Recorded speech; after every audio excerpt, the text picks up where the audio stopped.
Have you ever felt deeply connected to the emotions of others, perhaps so much so that it's as if you're experiencing them yourself? Welcome to the fascinating world of empathy, a realm where emotions aren't simply observed, but profoundly felt and shared. Picture yourself as a human mirror, reflecting not just the visible, but the invisible. The joy, the sorrow, the fear, the excitement, all ripple through you as if they were your own. This ability to deeply resonate with others is the hallmark of an empath. But what does it truly mean to be an empath? It's about more than just understanding another's feelings. It's about feeling those emotions in your very core, experiencing them as if they were your own. As we venture into this journey, let's explore the depths of empathy, its benefits, challenges, and how it shapes us as individuals. So, take a moment, reflect on your experiences, and ask yourself, if you found yourself nodding along, you might just be an empath. Being an empath, much like any other trait, comes with its own set of benefits and challenges. Now let's dive deeper into that. Empaths, those with a heightened ability to feel and understand the emotions of others, often find themselves in the center of deep, meaningful connections. They're the ones who can sit with a friend in distress and genuinely share their sorrow, or feel the joy radiating off a loved one who has just received good news. This ability to share in the emotional experiences of others can lead to profound relationships, filled with understanding and emotional richness. Empaths are also great at reading a room. They can pick up on subtle shifts in mood and adjust their behavior accordingly. This makes them excellent mediators, peacemakers, and quite often, leaders. Their deep understanding of others' feelings allows them to navigate social situations with grace and sensitivity. But, like a double-edged sword, this heightened sense of empathy can also lead to challenges. Empaths can sometimes feel overwhelmed by the emotions they absorb from others. Imagine being in a room full of people, each with their own set of emotions, and feeling all of it at once. It can be quite a burden, leading to emotional exhaustion, stress, and even burnout. Moreover, empaths often struggle with boundaries. They may find it difficult to separate their own feelings from those of others, which can lead to confusion and emotional turmoil. It's like being caught in an emotional tug-of-war, constantly pulled in different directions by the emotions of those around you. And let's not forget, empaths can also be targets for emotional manipulators who prey on their sensitivity and understanding. It's a tough world out there for an empath, but it's not all doom and gloom. Yes, being an empath can be tough, but it's also a gift.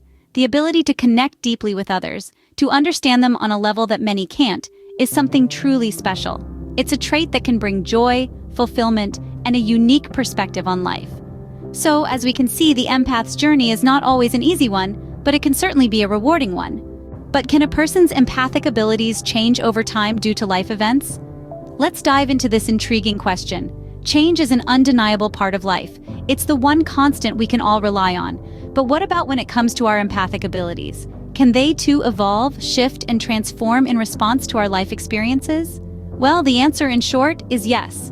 Our empathic abilities can indeed change with time.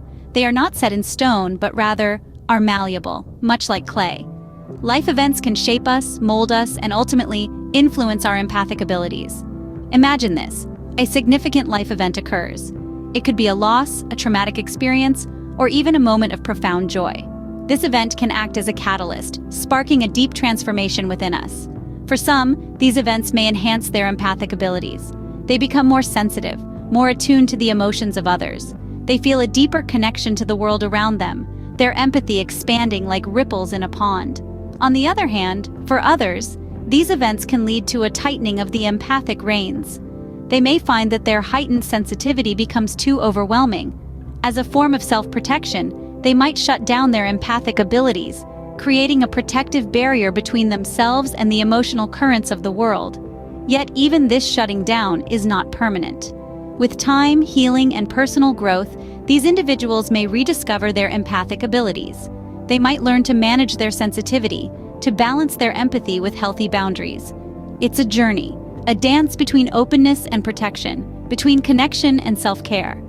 It's about learning to navigate the emotional landscape, to understand when to let in and when to shield oneself. Every empath's journey is unique, shaped by their individual experiences, personal growth, and the changing tides of life. It's a process, a continuous evolution, marked by periods of change and growth. So can our empathic abilities change over time due to life events? Absolutely. Like a river carving its path through the landscape, our experiences shape our empathic abilities, influencing how we connect, feel, and empathize with others. Indeed, the empath's journey can be a fluid one, marked by periods of change and growth. But where does empathy fit into philosophies that recommend detachment as a way of life? This question raises an intriguing paradox. Empathy is about feeling deeply connected to others, understanding their emotions as if they were our own. Detachment, on the other hand, suggests a state of emotional disconnection, of stepping back and observing rather than participating. Yet, these seemingly opposing concepts are not as incompatible as they might initially appear. Empathy and detachment can coexist, providing a kind of emotional equilibrium. It's all about balance. Empaths, by nature, are deeply connected to the world around them. They feel intensely, and this can be both a blessing and a burden. The challenge for the empath is to navigate this emotional landscape without becoming overwhelmed. This is where the concept of detachment comes into play. Detachment doesn't have to mean disconnection. It doesn't mean shutting down our emotions or distancing ourselves from others. Rather, it's about creating a buffer zone, a space that allows us to observe and process our feelings in a more balanced way. Think of it as an emotional safety net. It allows the empath to step back when things get too intense, to take a moment to regroup, and then re-engage. In Eastern philosophies, this kind of detachment is often associated with mindfulness. It's about being present in the moment, observing our emotions without judgment. This can be a powerful tool for the empath, helping them manage their intense feelings without becoming consumed by them. Detachment, in this sense, is not about avoidance. It's about emotional self-care. It's about recognizing our limits and learning to protect our energy. It's about understanding that it's okay to step back, to take a breath, and to look after ourselves. And crucially, it's about realizing that we can do all this without losing our empathic abilities. We can still feel deeply, connect profoundly, and care passionately. We can still be empaths. So, while detachment can provide a respite for the empath, it doesn't have to mean disconnecting from their empathic abilities. Let's take a moment to reflect on what we've learned today about being an empath. We've delved into the heart of empathy, unraveling its many layers. We've seen how being an empath is akin to a double-edged sword. On one side, it gifts us with a deep understanding of others' feelings and experiences, fostering compassion and connection. On the other side, it can lead to emotional exhaustion, as we feel the weight of the world on our shoulders. We've also explored how life events can shape and transform an empath.